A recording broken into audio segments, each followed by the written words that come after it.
Welcome to the Black Madonna Speaks with me, your host and author of the book, The Black Madonna Mysterious Soul Companion, Stephanie Georgieff. Our segment will cover a subject that has often challenged us, and also what I have found through my speaking, my social media, my videos, etc. It doesn't tend to get a lot of what we call clickbait. And it's the topic of suffering. And I think the Black Madonna has a lot to offer us in terms of comprehending the purpose and also the outcome of suffering. So I wanted to address that during our time together. Now, the topic of suffering is very, very interesting. It's also interesting how different faith traditions and different cultures approach suffering. In the Buddhist tradition, we are told that all suffering comes from attachment, and if we're just not attached, we won't suffer. Something that I find interesting about what I call prosperity consciousness is that people who are suffering are just simply not thinking properly, or they're not phrasing their requests to the universe properly. And we're just choosing to suffer. I can tell you as a healthcare provider, I've rarely seen people really choose to suffer greatly. And when people are experiencing loss, it's just a difficult time, and I don't think people actively choose to suffer, not consciously and not when they're mentally stable. The approach to suffering is very interesting from both an Eastern Christian and a Western Christian perspective. In a magazine that is now long defunct, Gnosis, I was a happy subscriber, and in one issue that was covering Russian Orthodox Christianity said that the Russian Orthodox approach to salvation and transformation was through suffering, whereas the Western churches tended to see joy and happiness as a sign of God's favor, that if you were suffering, there was obviously something wrong with you, or God wasn't happy with you, so you were getting punished in some way through your suffering.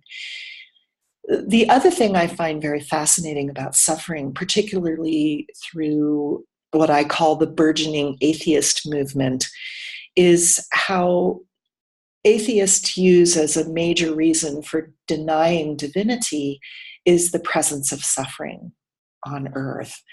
And their argument is that if there was an all-powerful God, why would he allow such suffering? And I find that fascinating on several planes, is that an atheist would recognize that God was basically all-powerful and could take away all bad things, and that God could be all-powerful, and yet, quote-unquote, he lets suffering. So suffering is a complex subject. It's far beyond our short time together, but I can tell you it is a great challenge. And it's not easily dismissed, but something I have found in my life when I really tried to delve into my spiritual life. I did it basically to relieve suffering, and what I found was that I encountered it more fully. But that when I encountered the suffering and I worked with the suffering, that the wisdom and transformation was quite profound. Now we're going to start our slideshow with this picture, the Black Madonna of Anjani. And what's interesting about this, and the reason I chose it, was that it embodies many of the similarities that I am noticing through the artistic genre of the Black Madonna in Western and Eastern Europe. And primarily the color, black, as well as the extremely large hands, which if you put it into scale with a human body, the hands would be quite large compared to the rest of the body, but also that her face is very somber. And we notice in many of these Black Madonnas, this is a theme. And I'm not saying all the Black Madonnas are so somber. We have a couple that have kind of Mona Lisa type smiles, but for the most part, they're very somber Madonnas. Now, the next slide is very interesting because it's found in St. Mary's Cathedral in Toledo, Spain, and she is called the White Madonna, and she's also called the Smiling Madonna. And I just find this so fascinating because the former Madonna, as we can see, is from this era of the Crusades. She was brought by Crusaders to the mainland of Europe, and she looks darn somber. And here we have this smiling Madonna that is called a White Madonna. That's very interesting to me that this is recognized for the skin pigmentation as a White Madonna. But we just noticed that these Madonnas are very somber, and when we compare them to many of the White Madonnas, which tend to be more common in terms of artistic expression, starting in the late Middle Ages, Renaissance, and beyond. And they tend to be much more what I would call peaceful looking and also less somber. Now, something that we need to remind ourselves that we've definitely explored in other segments of the Black Madonna Speaks is that the Black Madonnas as an artistic genre, which is basically a label put on Madonnas that are found in Europe that have a skin pigmentation of dark brown or very black, is that the majority of these Black Madonnas started coming to the continent through the hands of the Knights Templar and the Crusaders during the era of the Crusades. And many of them are placed throughout shrines and cathedrals along the Camino de Santiago de Compostela, which is an ancient pilgrim route for pilgrimage, penance, and initiation. Now, through the lectures and writings of the founder of the anthroposophical movement, Rudolf Steiner, he tells us that the era of the Crusades, which, as we know, is basically the last couple hundred years before the age of the Renaissance, basically from 1000 through the beginning of the 1300s is pretty much the end of the Crusades. By then was the era of the preparation of the age of consciousness soul. Now, according to anthroposophical cosmology, humanity goes through individual maturation and initiation as well as collective maturation initiation. And we do this through subsequent eras, which he calls epochs or the age. And the age when Christ appeared was called the age of intellectual soul. And the age that we're currently living in, which started in the early 1400s, is the age of consciousness soul. So when he says that the era of the Crusades was the era of preparation for the age of the consciousness soul, he's talking about how the age of the Crusades was to prepare us for our current age. And I find this fascinating because there is such a focus on the Middle Ages, both in fantasy as well as history. It's just very interesting to me. And it's interesting to see that this age was supposed to prepare us for what we're going through now. Now, these Black Madonnas also have numerous similarities, and one of them is obviously their skin color. The other is that they are created by the evangelist Luke. And another common theme is that they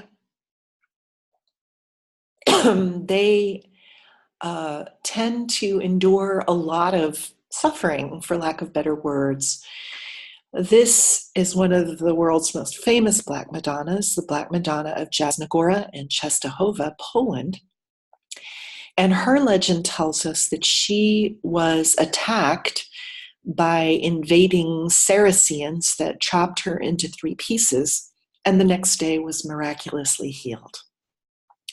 Another legend tells us that a vandal came in and hacked her face with an axe and hacked away 3 times, producing the very characteristic slashes on her cheek.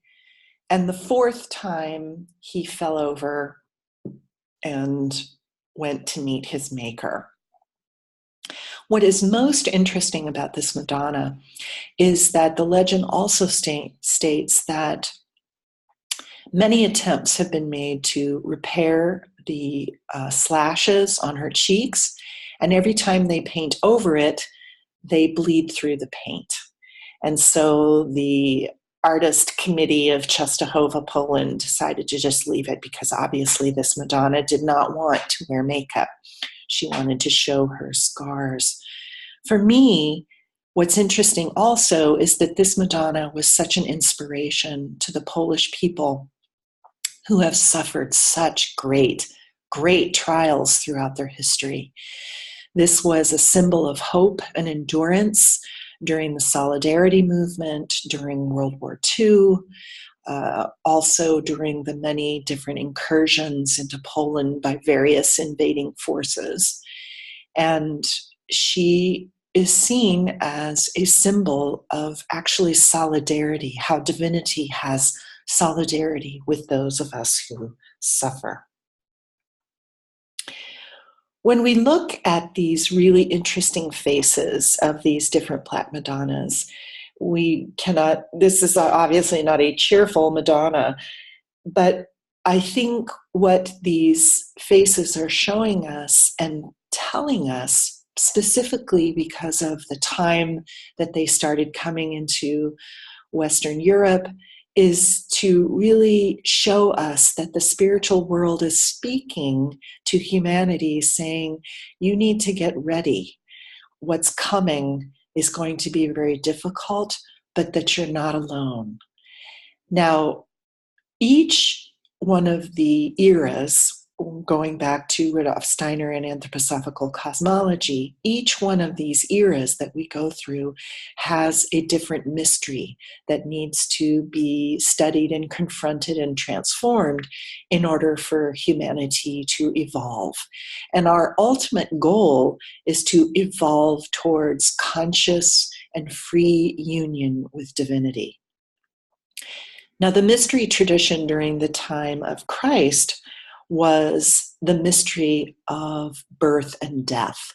And obviously, when one considers the whole event of the incarnation, crucifixion, and resurrection, the big take-home message is that death is not the end. So the mystery and terror of death was illuminated for us so that we need not fear it. Now, the mystery tradition during our current era, the age of consciousness soul, is the mystery of evil. And on casual observation of history since the early 1400s, I would say we've been given lots of material to study. Now, obviously, evil has occurred throughout human history, but I think the scale and intensity and awareness of global evil, I don't think that's actually been quite as evident as it has been during these past centuries, since the 1400s. And in order to confront evil, in order to comprehend evil and to transform it, one must be deeply conscious.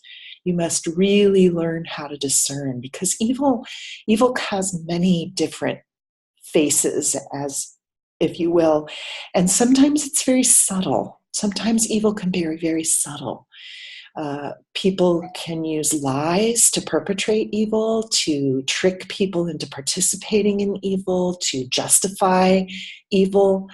And also, one must endure a lot of suffering in the face of evil. And I think this era that we're in, particularly, I would say, in the last several centuries, the scale of evil in terms of genocides and mechanized global warfare and the damage that is being done to nature and the wholesale, just outright negation of human morality is quite striking in its scale. And yet, we have these images that came to us in preparation for our era, who have their narratives of being burnt and buried and chopped into pieces and slashed with their somber faces, to tell us that you're not alone. You're not alone. Now, the Virgin Mary has one of the symbols of the Virgin Mary is that it is a metaphor. She is a metaphor for the human soul and also humanity. So these Black virgins with their somber faces and their scars and all the things that they have been through, to me, is a metaphor for humanity, enduring what we're enduring now.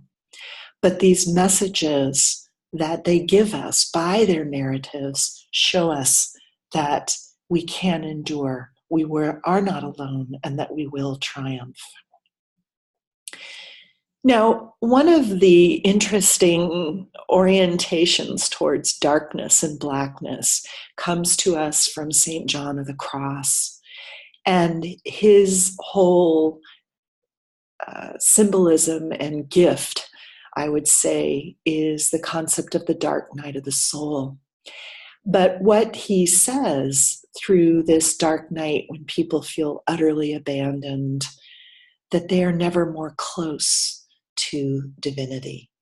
We also know that the metaphor of darkness and blackness means coming through the fire.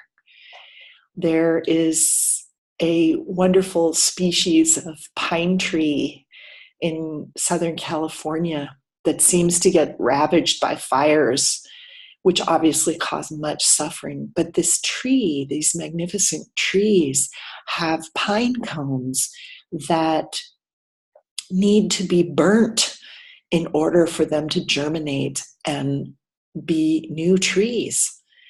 And we know that in smelting of metals, particularly things like gold and things like that, we need to put things through fire to burn off the excess so that the essence comes through. So darkness can also be seen as being transformed through fire, the trials of fire, which is also a metaphor for suffering.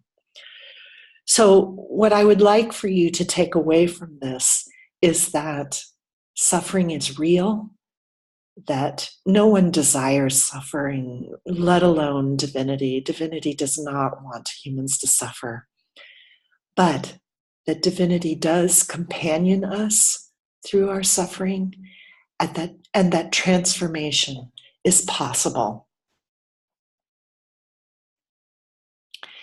If you would like to read the Black Madonna Mysterious Soul Companion, which actually has a couple chapters on this entire topic that I just presented, you can find this through Amazon, Barnes & Noble, Kindle, Audible, and print on demand through the Espresso book machine.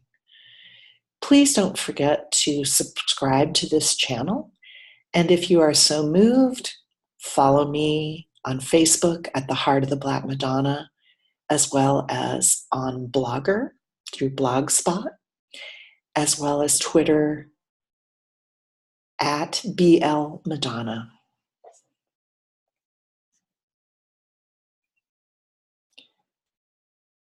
Thank you so much for joining me during our time together, and I wish you blessings on your journey.